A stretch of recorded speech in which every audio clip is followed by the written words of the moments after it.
नमस्कार, जय जगन्नाथ। आपण मानकु मो चैनल को अनेक अनेक अभिनंदन। नवधा भक्ति कौन? जेते बेले श्रीराम लक्ष्मण सहित मातंग मुनि आश्रम पहुंचले, गुरु वाक्य को मंत्र भाव ग्रहण करी अपेक्षा करिथिबा सबरी श्रामणा यथोचित आतिथ्य प्रदान कले। भगवान का सानिध्य प्राप्ति होई सहज सरल भक्ति और वात्सल्य ममतारे प्रभु को संतुष्ट करदिले। जेतेबेले निजको अकिंचन हीन जाति बुद्धिहीन बोली महाप्रभु का निकटरे परिचय रखिले। प्रभु घोषणा कले, ये सुंदरी ये संबोधन एथिपाई प्रभु अंतर भाव देखि कहिसंती, तुमर भावना अनुपम, फूलर सौरभ भ्रमण को आकर्षित करबा परी मु तुम पवित्र भावना निरस सरल मनर दीर्घ वर्षर अपेक्षा तुम अनन्य भक्ति भावरे आकर्षित होई आसीछि। जाति पांति कुल धर्म बड़ाई धन बल परिजन गुण चतुराई।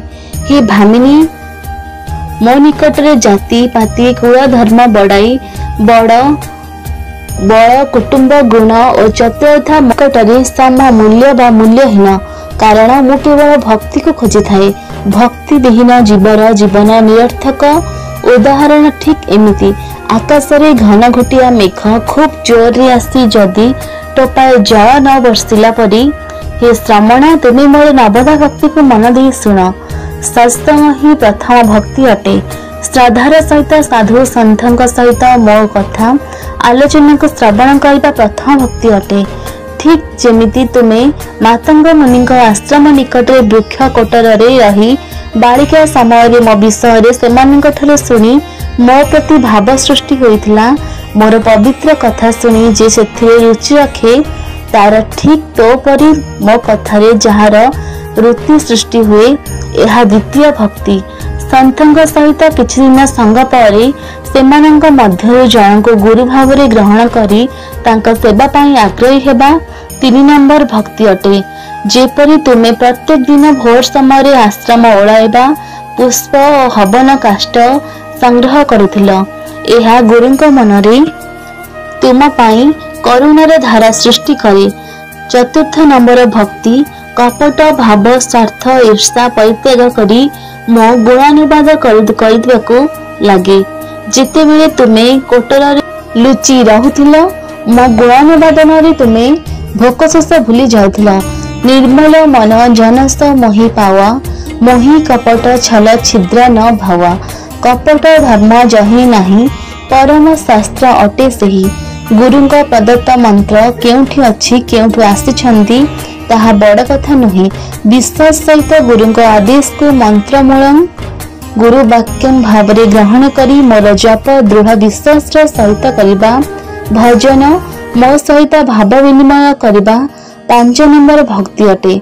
गुरु कहिछंती गोविंद आसीबे, एतिक को विश्वास करी प्रत्येक दिन पुष्प चयन आश्रम सफा करी फल संग्रह करी दिने 2 दिन नुहे 7 दिन 70 वर्ष पर्यंत मो आगमन को सस पुष्प फल सहित प्रतीक्षारत रही मो भावना मजी रही तुमे एही भक्ति को सिद्ध करियछ।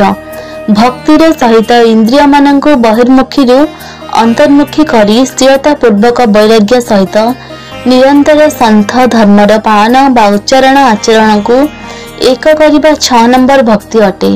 श्रमणा तुमे प्रथमे सभा भाव तापर गोपी भाव तापर दास्य भावरे और शेषे वात्सल्य भावरे दिव्य भावना सहित साधुतार आचरण रे तुमे मोर एही भक्ति को सिद्ध करियछ। समग्र जगत रे मो परिपूर्ण रहिबाको अनुभव करी सर्व खलुदं इति ब्रह्मं बोध कहिबा सहित संत मानक मो स्वरूप विचार करिबा सप्तम भक्ति अटे। मोर स्मरण मनन प्रतीक्षा तुमको सबुठारे मोर परिस्थिति को बोध कराइछि।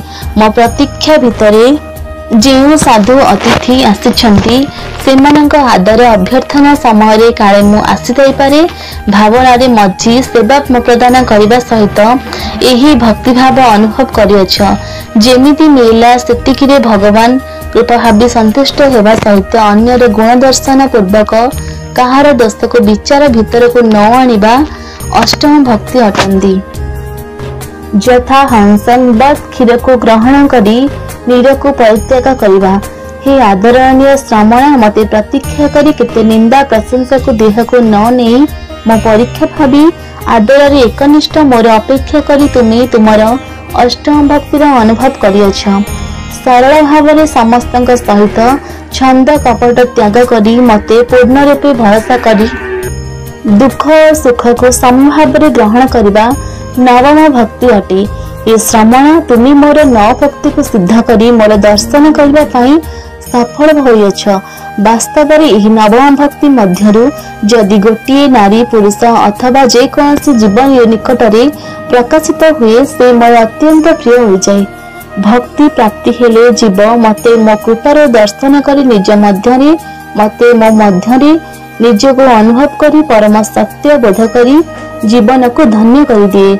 प्रह्लाद और श्रमण साधन बुझी हुए भगवान सहित पवित्र निर्मल मनर भावना भक्ति अंकुरात्मक परे भक्ति वास्तव में सत्संग मिले। बारंबार सत्संग कले ज्ञानी चैतन्य शुद्ध चैतन्य परिणत हुए।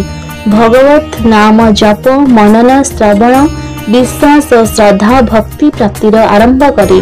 कौनसी गोटे भक्ति सिद्ध हेले यह समस्त भक्ति भावना को अनुभव करी भगवत प्रेमर पथिका करे। नवधा भक्ति पाई 9 प्रकार भक्तों का विभाग करबा अनुचित। भक्ति भक्त भगवंत गुरु चतुर्नाम बपु एक यह ही वास्तव में सत्य। पुरुष नपुंसक नारी बा जीव सचराचर कोई सर्वभाव भज कपट तजी मोहि परम प्रिय सोई।